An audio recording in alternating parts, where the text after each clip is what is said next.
Good morning, good afternoon, good evening, wherever you are. Welcome to the Monday, June 2nd, 2014 edition of Intelligence Report with shrinkformen.com and a voiceformen.com.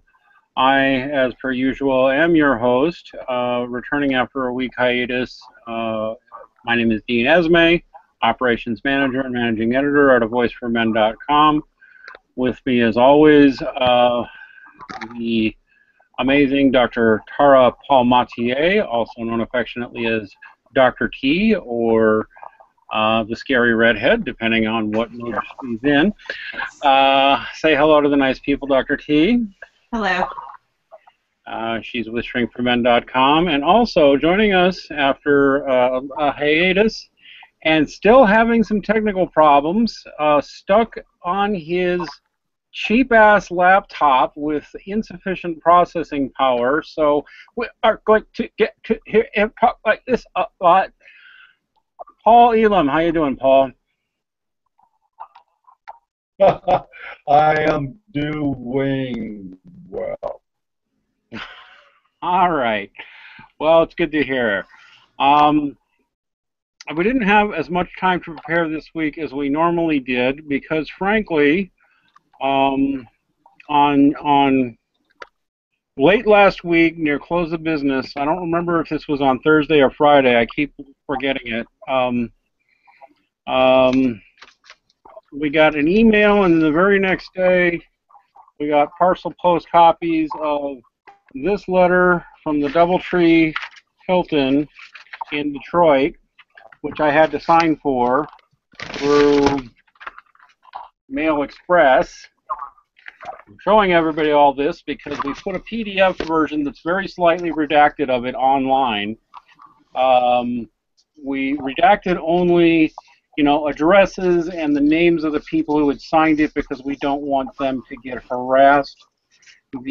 The short story is the Doubletree Hilton, Fort Shelby in downtown Detroit has been receiving an escalating number of death threats and threats to vandalize their property and harm their guests as well as their staff because they have allowed us to rent their facilities to host the first international conference on men's issues. Now, we've already posted something about this and posted the PDF, I believe, on Friday night. And Friday night I began personally working with Janet Bloomfield, Al Martin, our forum director and one of our managers, and I managed in a very short, I am taking credit, okay, with all these people's help, Janet, Al, and I managed to round up about 20, 25 volunteers somewhere in that neighborhood to help me do this, to put together an international video to show people who we really are as a movement and ask people for help, because the hotel, very reasonably, in our opinion, took these escalating threats, which, unless you're calling them liars, and I'll get to that in a minute, they feel that they are in danger because they're getting these threatening phone calls, and they're getting these threats. Even people saying they're going to hide out, they're basically going to pose as guests so that they can hurt people. They want full-time 24/7 police security. The private security arrangements we had, which were and are extensive, by the way, were not sufficient. And they had every legal right under contract to ask us to get police security. And that looked like it was going to cost us about $25,000. And that's if the threats don't escalate. It could well go higher than that. And we hope for the best. Now we released the final version of that about midnight, so approximately 16 and a half hours ago, and at the moment it seems to be doing very well. In fact, we are overwhelmed and humbled by the public response. I'm still tired. I'm actually ill. Part of it's stress, I'm sure, but I think I've also picked up a virus. I woke up this morning, I could barely move. So if I seem a little incoherent and headachy, that's because I am. Anyway, what is up with these assholes who think it makes some kind of sense to attack a hotel, Tara? Let me interrupt for a second before Tara answers. Dean, I can hear already that we're having rather significant audio issues with this. I think the way to resolve that is for me to go off camera for a moment and get a headset. I'm sorry, folks. Apologies for the technical problems, but they could not be foreseen. I will get a headset, and hopefully we'll get this straightened out. So in fact, Paul, what I'm going to suggest you do is turn your camera off, and let's just talk to your icon. I think it will work better. Well, we'll still have the sound issue, won't we? Possibly not. This is why I'm suggesting you turn your camera off. Okay. We'll see if that makes a difference, does it? It apparently did. Yeah. Okay. So you've basically got bandwidth issues there, and being the technician of the group, I'll talk to you about it. We'll talk to your drawing for the remainder of the hangout. I think it'll be okay that way. Yeah, it's better looking than I am in real life anyway. So let's go with that. Yeah. So what we've also done, and by the way, it's too late if you guys are in that Facebook group or reading it. There's this Facebook event planners with locals from Detroit and Detroit metro area who are planning protests against us. A number of us, women, men, gay, minorities, went to their Facebook group and tried to be reasonable and rational and engage them in dialogue and invite them to dialogue. I gave them my phone number multiple times and said, if you ever want to talk, express your concerns, discuss the issues, we have no problem with protests, but, we're willing to have a dialogue with you. It would have nothing to do with it. They deleted all of our messages. They threw us out. And they're still talking about doing everything they can to disrupt the conference. What is the psychology behind somebody who thinks this way? Tara? But... I can speculate. I see a lot of projection going on. I see a lot of Darvo going on. It seems to me that this group has... Explain Darvo for those of us... Sure. It's a psychological concept that was actually written about by a feminist psychologist at the University of Oregon, Jennifer Fried or Frade. It stands for Deny and Reverse Victim Order. So basically, the aggressor portrays themselves as the victim and portrays the victim as the aggressor. And what this group seems to have done, either because they truly are that ignorant and ideologically zealous, they have taken the tragedy in East La Vista with Elliot Rodgers and are trying to make political hay by claiming he's a men's rights activist and that his killing spree was fueled by misogyny. And because of that reason, the men's rights movement should be stopped from coming to Detroit because we are nothing but a bunch of violent terrorists. And how are they proving this? They're making threats of violence to hurt innocent hotel staff, innocent guests, and the attendees and speakers, many of whom are, there's Senator Ann Cools from Canada, the first black female senator elected to office in Canada, Erin Pitsey, in North America, thank you. And many of the attendees are, they're not trying to take away rights from women or harm women and children. They just like to be able to see their own children maybe more than once or twice a month. They're looking for equity in family law and equity in healthcare and attention being made to the many, many issues that men and boys are lagging behind on, like suicide rate, education. I mean, the list is endless. Right. And so as to, do these individuals qualify for psychiatric diagnoses? Well, quite possibly, but I don't know. They're just... In my opinion, they are out of their minds, and I'm not surprised they were shutting down Honest Debate and blocking people off of their Facebook page. I'm not surprised by that at all. There's a saying on Shrink for Men that I think started in a Billy Joel song, which is, "You should never argue with a crazy mind," and I think that's what we're dealing with. I'd like to make a couple of points in here about that too, aside from the personal pathology of the people that are involved in this particular incident.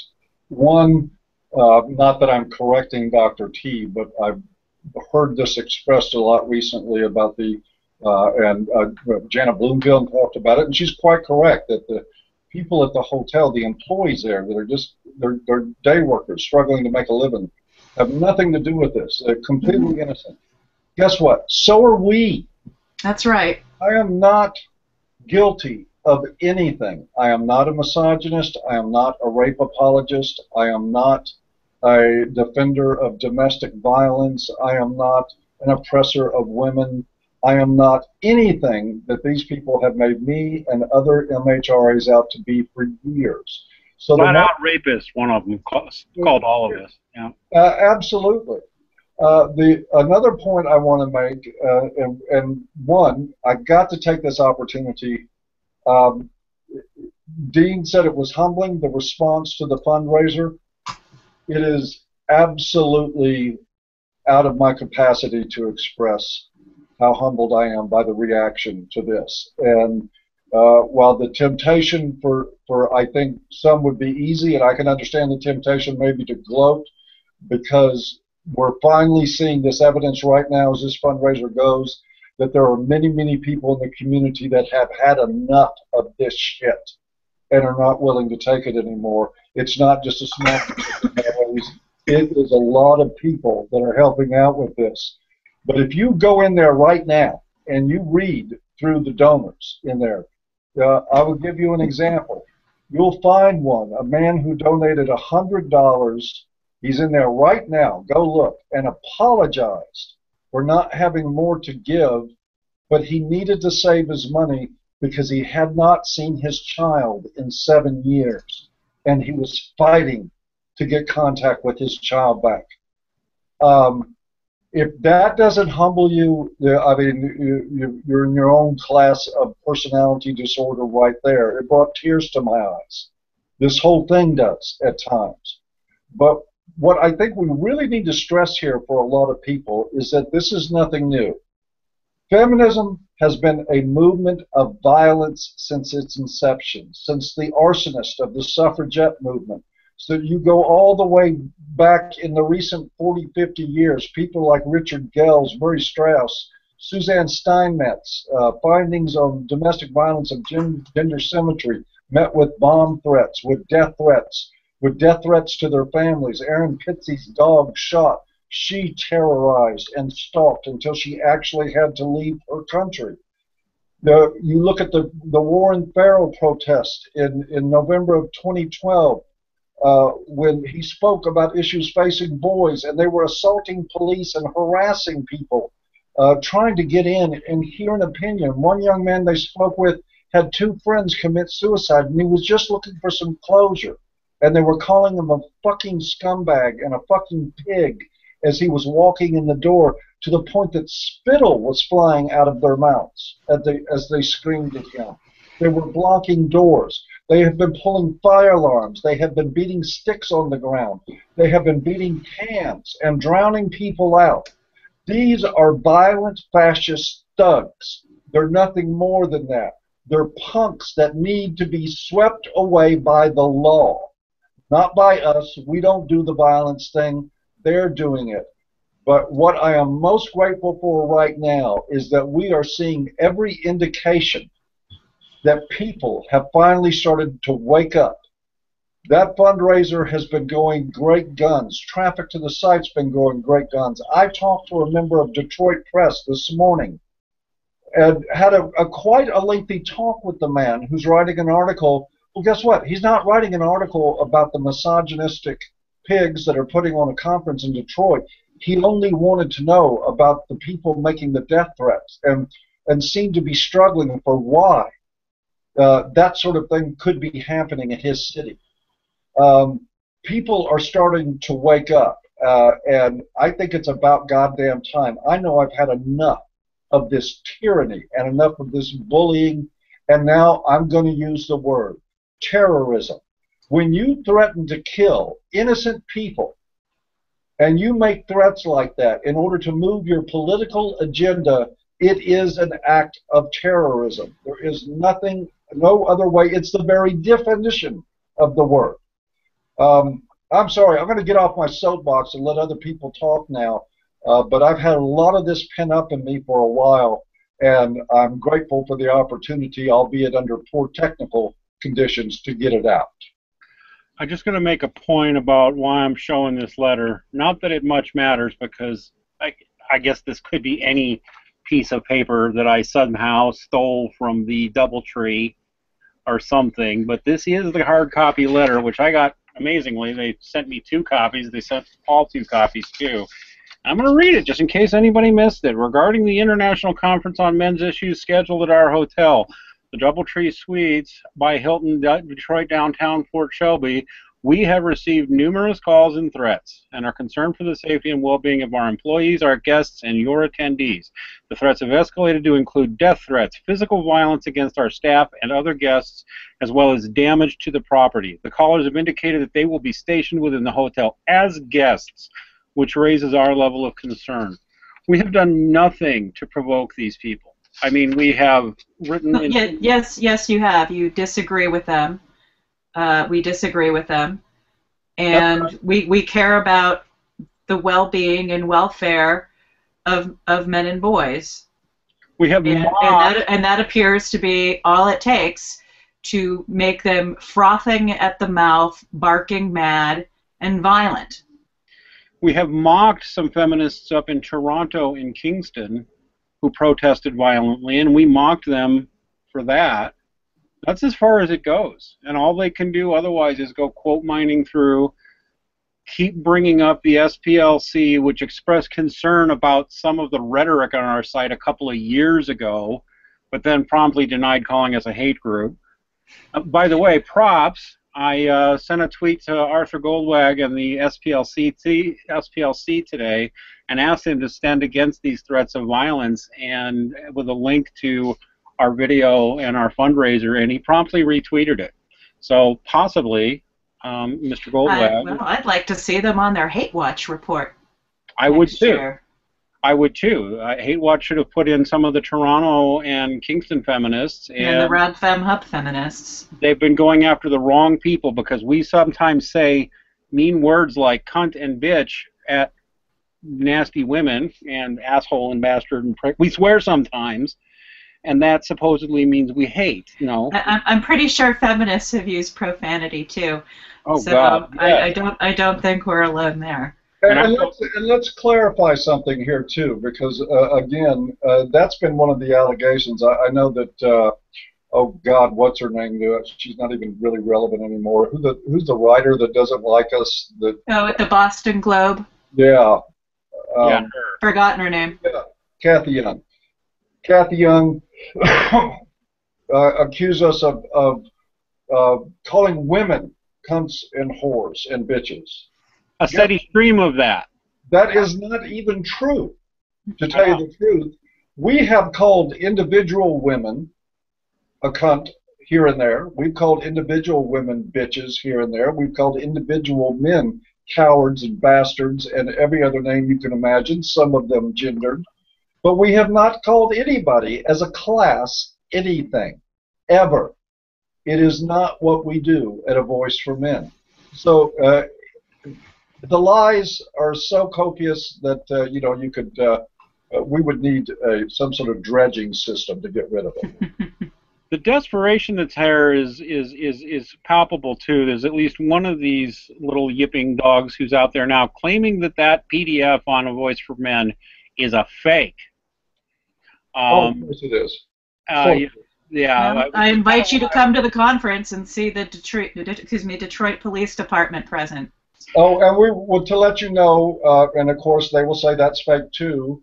We will be releasing the copy of the bill that we pay to the Detroit Police Department. We will be releasing, for complete transparency, all of our security expenses, documented online. Everybody will see it. And of course, they will say that is falsified, and they will probably, when they see video and stills of 3 uniformed police officers in the conference room itself. This is the level of security that we've been requested, is that while talks are going on, 3 uniformed officers will be in that room at all times. And we can show video and pictures of that, and people will probably say it's photoshopped or whatever. But again, we're dealing with people that pathologically lie to begin with. The fact that this doesn't even make any sense is a good lie for us. There's an interesting word, because I hear people use that phrase a lot, and I used to use it without thinking about it first. What does pathological liar really mean?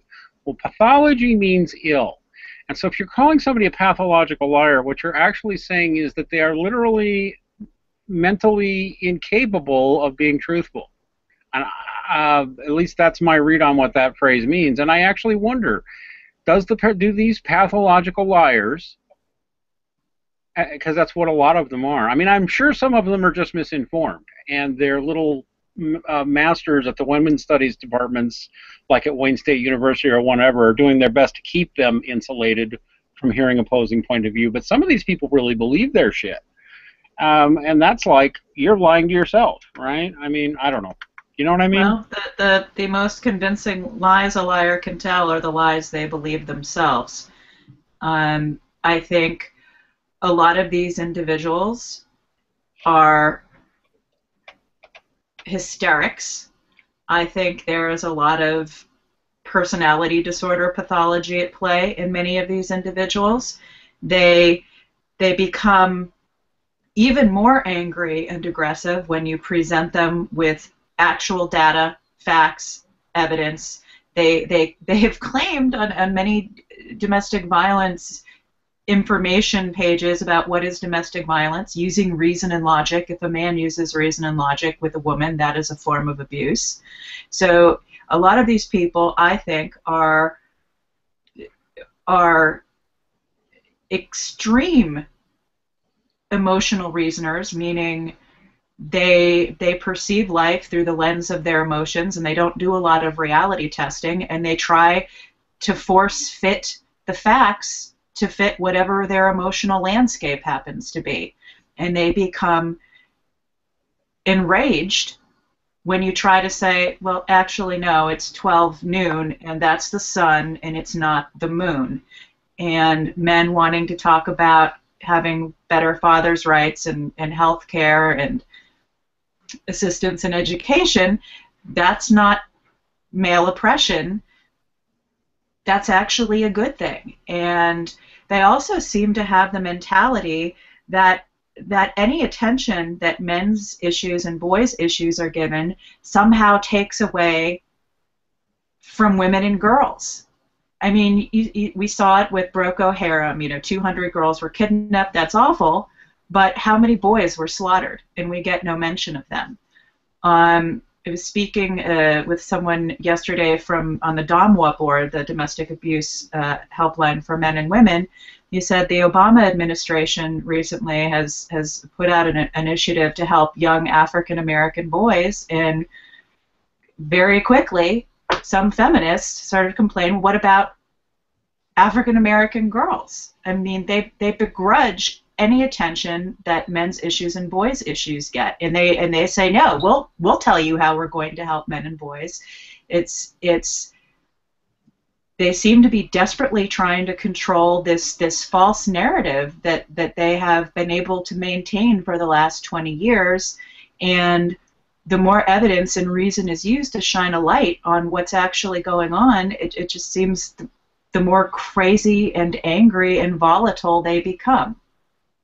One of the things that I don't think people should forget is never underestimate the power of groupthink in large groups of emotionally unstable,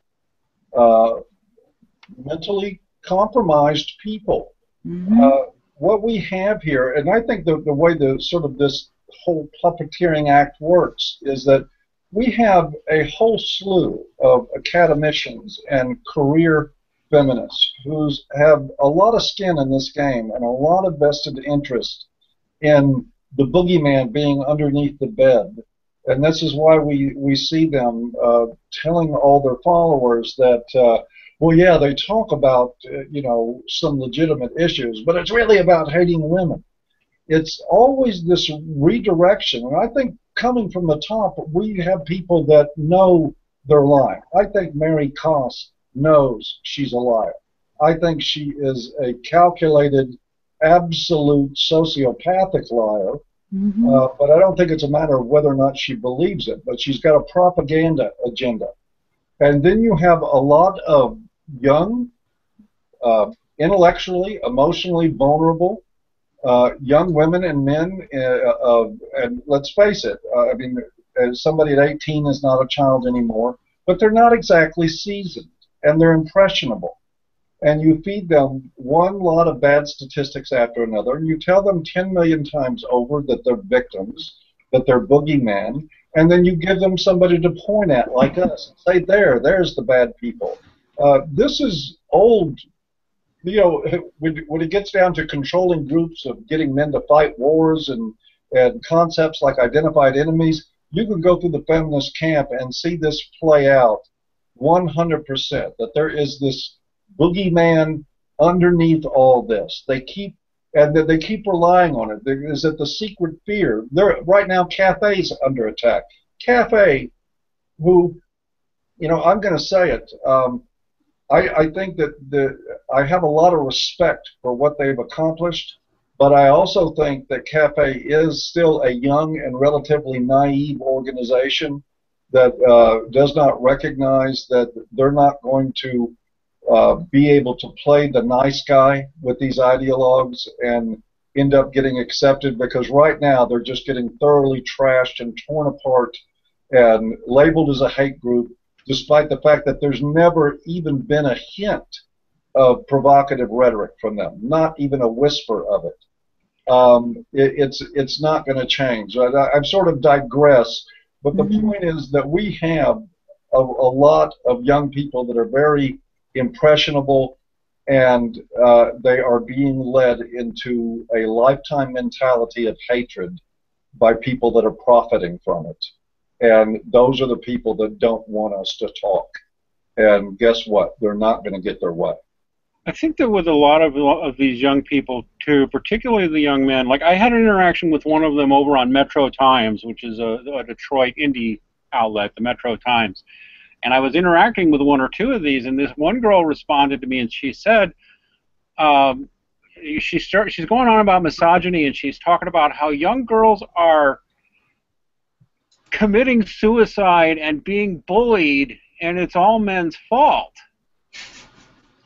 And I just like, you're not even aware that young men commit suicide 3 or 4 times as often as young girls. First of all, most of the news stories I'm aware of teenage girls who have committed suicide due to bullying, the bullying was being done on social media by a majority of their female underage peers.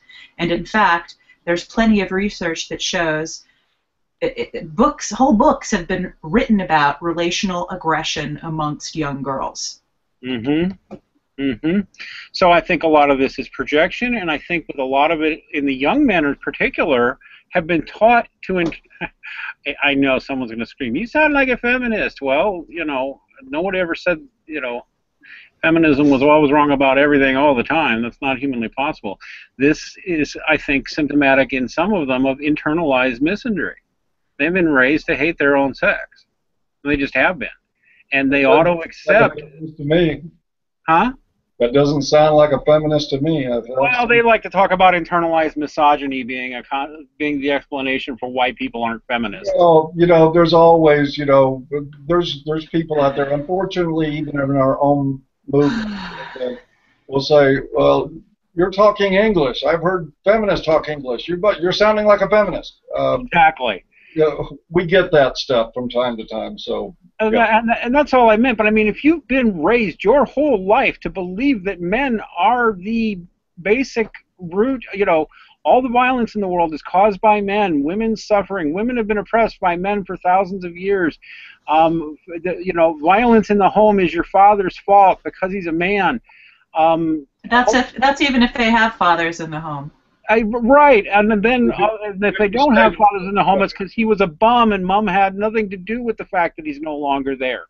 And they grow up with an internalized hatred of their own sex. And then they start having poor romantic relationships, or at least many young women do, and they generalize that all to men suck, men are players, men are dogs, I hate men, men should all die, and why? Well, in a lot of cases that I've seen in my practice, and prior my previous work positions before Shrink for Men, is that a lot of young women, mom drives dad out of the house, they're taught to hate dad, then they have one disastrous romantic relationship after another because they're making bad choices, or they're acting out in abusive ways and driving men away, but they can't see that, so then they hate men as a group. And I think that has it has something to do with what's going on. Yeah, I mean, I think we're talking about, Erin often talks about it as a generational disaster, and I think she's right. I mean, at 48, I believe I saw the beginnings of it in the early 70s. I was ahead of the curve.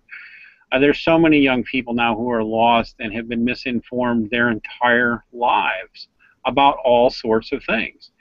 And it's hard to blame them for their ignorance, at least the young ones. Mm-hmm. But at some level, you've got to ask, when you're not even willing to talk to somebody who has an opposing point of view, at some point you got to own that shit, and that's on you. Really. These people making these cockeyed assertions about us being violent, about us being rapists, about us hating gays. I was defending gay people back in the early 80s when that wasn't cool. And I got some other news for you, too. In 2014, it is not a brave stance in 98% of America to stand up for gay rights. Sorry, it just isn't. It's mainstream now. You're not doing anything brave by doing that. I mean, yeah, sure, people who are gay still get harassed and shit, but no. When I was growing up, gay boys got beaten to death regularly. Now, if that happens at all, it's headline news. And the police used to raid homes and arrest people for Right. They'd go into gay bars and arrest everybody for being there. And so, yeah, we don't live in that world anymore. And I got news for you, too. Standing up for women's issues doesn't take any guts either. It takes guts to stand up for men and boys, is what it takes. I want to, if you don't mind, a slight change of direction. Something has been on my mind that I want to address. I want to send a message to feminists, and I'm serious. I mean, sometimes I'm snarky. Often, I'll admit it. Usually, I'm snarky if I'm sending a message to feminists because I'm thinking of the ones that are the type that we're dealing with now, and so it's easy for me to feel snarky, but I really do want to send a sincere message. I know that there are feminists. I get it, that there are feminists, there are people who identify as feminists that are not like these people. I do get that. As a matter of fact, I mean, there was nothing mind-blowing or world-shattering about it, but I put up a little fundraiser the other day and appealed to feminists to say that I made a $25 donation button, a fixed amount and a small amount, so I knew it was affordable. And I wrote an honest letter to them and said, look, if you stand for freedom of speech and if you really stand for gender equality, then help us fight these people that are threatening to kill under your. And if you're anti-violence. Yes, and if you're that. And while I wouldn't expect that a website like A Voice for Men would draw this big, huge influx. We have gotten at $25 a pop, I think $250, $275 in donations. So that represents a portion of people out there, both men and women, that identify as feminists. 10 of them. Yeah, okay. So and if there's 10 that we found through that article, then there's 100 more somewhere else, and there's 100 more somewhere else. I firmly believe that. We can't simply. I'll tell you something. I'll give you another one. It's here on Paul Elam's channel. Everybody, I mean, she still has some people who don't trust her in the men's community because we've had some very nasty arguments with her. Of all people, Nocturnus Libertas from Virginia, rad femme, proud to call herself one, standing up and shout and telling the protesters they're wrong. This is a conference and it should be allowed to happen. She's the only feminist who we publicly invited who said, "All right, I will come." She in fact said it would be an honor because she seeks a worthy challenge to her own ideas. And she has also asked to debate me, and I have agreed we're going to set that up, hopefully, if I don't have continuing problems. But here's the rub. What I want to say to feminists is that if you look around you right now, it is undeniable that the dialogue is changing about gender issues, that we are beginning to talk about men's issues, and we are beginning to talk about them in a way that is not under the feminist or through the feminist lens. I want to suggest to you to look around. If you call yourself a feminist, and if you believe you're a feminist because you believe in gender equity, and because you believe in justice and free speech and all the other great warm and fuzzy catchwords that we like to throw around, I want you to consider that there are people out there regularly now, we know for a long time, that are acting out violently, that are doing everything that you claim feminism is not about, and they have been met largely with silence by the feminist community. The feminist community is not cleaning up its own messes. We have our own share of nutcases that happen into the MRM. It happens. And we do our utmost to show them the door. We do not tolerate advocacy of violence in any form. As a matter of fact, I've instructed staff and have made it apparent on the site when somebody came to the site talking about their by God right to defend themselves with physical force, our response was to tell them that if you're not prepared or intellectually capable of seeking a non-violent remedy to an attack, don't come to the conference. That is what we're about. So I just want to suggest to you feminists out there is that consider cleaning up your own camp.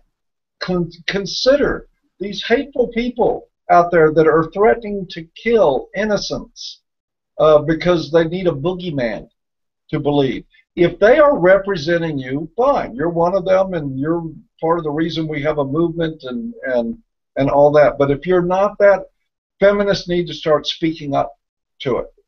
Some feminists do, like Christina Hoff Sommers, like Camille Paglia, but those are anecdotes. In your movement, doesn't. Well, but can they even really do that? Because some of their most iconic figures were violent nutcases.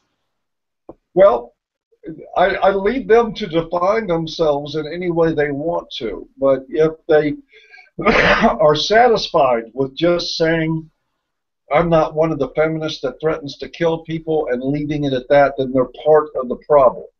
And they're part of the disease and the sickness that feminism has become. And we do, whether you believe it or not, and you will experience it if you give it a chance to come to the website. We are building bridges there between men and women. Look at all the females involved with a Voice for Men. We are building bridges. We are talking about issues. We are talking about them in rational ways to find solutions. And it's resulted in a connection between men and women, not distance and mistrust. I don't know what else I can add to that, but if that doesn't make any sense to you at all, then all I can say is, you know, if you come to Detroit, please behave. We want a peaceful conference. We want to talk about these issues and discuss them among academicians and other concerned people, and we want to do it in an atmosphere of peace. And if you are prepared to support that, you're welcome to be there. Exactly, exactly. All right, well, we have been going, well, we started late, but we've been going about 45 minutes.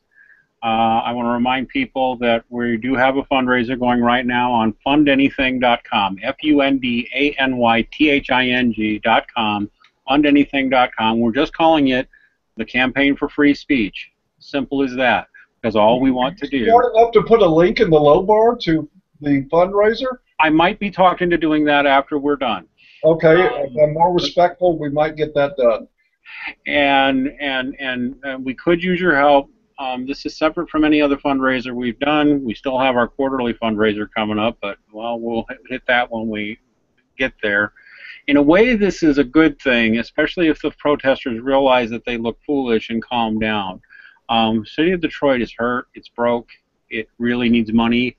It is, frankly, one of the reasons we chose Detroit, because we know it's a city that's hurting and could use something. You know, I mean, it's fairly, you know, there's other good reasons to pick Detroit too, but that was one of the factors. It is a city that's desperately in need of business. And as odd as it sounds, the fact that we're going to have to pony up $20,000 and change to the police department actually has the police department pretty happy, because their guys could use the overtime. And I'm not even kidding. That's not a joke. They, like, need it. I want to recommend people to go find a documentary about the Detroit Fire Department, which is not about the police department, but will give you some idea what things are like in Detroit. There's a documentary, won an Academy Award. It's called Burn. Just Burn. And it's an Academy Award, and it's about the Detroit Fire Department. And you will watch that, and you will be awestruck, not only by how incredibly hard those men work and how dirt poor those Detroit firefighters are. They work for practically nothing in one of the most dangerous jobs in the world, in a very dangerous... parts of that city are very dangerous. Don't get me wrong. Downtown, where we're going to be, is very, very nice. It's a beautiful historic place. The Doubletree Inn is actually used to be called the Pontchartrain Hotel. It's a historic building, and it's very cool. But large swaths of that city are desolate. Cops and firefighters there are desperately underpaid. I like the choice of Detroit because of the symbolism. You know, Detroit's hurting, men and boys are hurting. Yeah. And Detroit was once a great industrial city. Yeah. And look what we did to it. And we have worked out an alliance, by the way. The person doing the printing work for us at the conference, and who's going to be doing conference T-shirts, is Calvin Mann. He runs an organization called Good Fathers Only, where he puts a lot of work into mentoring young boys away from gangs and away from trouble. And we are going to share the proceeds of those sales with him, and hopefully establish a future relationship with that organization and others as we contemplate coming back to Detroit time after time to have these conferences and doing our part for that city, which I agree with Tara completely. The iconic nature of this is startling. Detroit is a city that is in deep, deep trouble, and the entire country and the rest of the world, of course, is looking the other way, like it's not happening. Mm-hmm. Men and boys are really in trouble now. This isn't a joke. We really have real problems going on with them, and the rest of the world is looking in the other direction. We're going to go to Detroit, where we're going to speak, and where we're going to start hopefully making connections for year after year of increasing the level of activism and increasing the level of awareness of these issues, and hopefully helping out the people of Detroit at the same time. Let's hope so. Okay. Tara, did you have anything you wanted to add? I am a real person. I am a human being. Feminists want to silence me, and I will not be silenced. See you in Detroit. If you are in an abusive relationship with a woman or think you might be, please check out the services of Dr. Tara Palmatier. at shrinkformen.com. That's shrink, the number 4, men.com.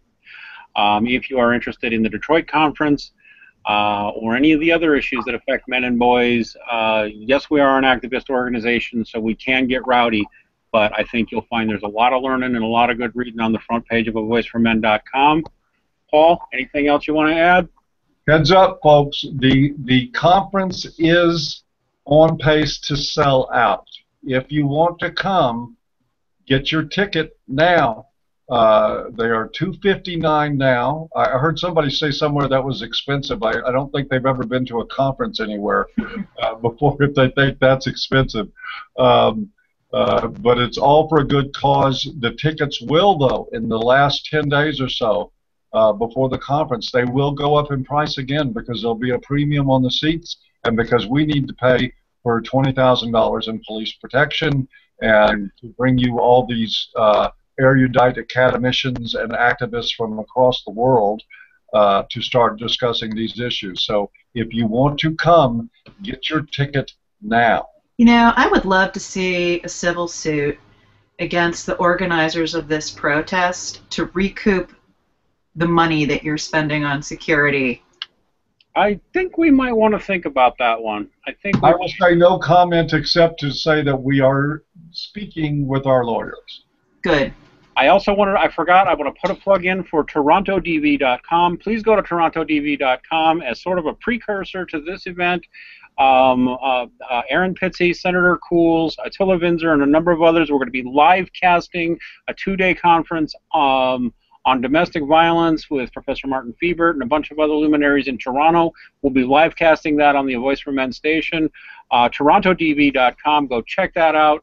Otherwise, I really hope we see you all in Detroit, and I really hope you protest your people.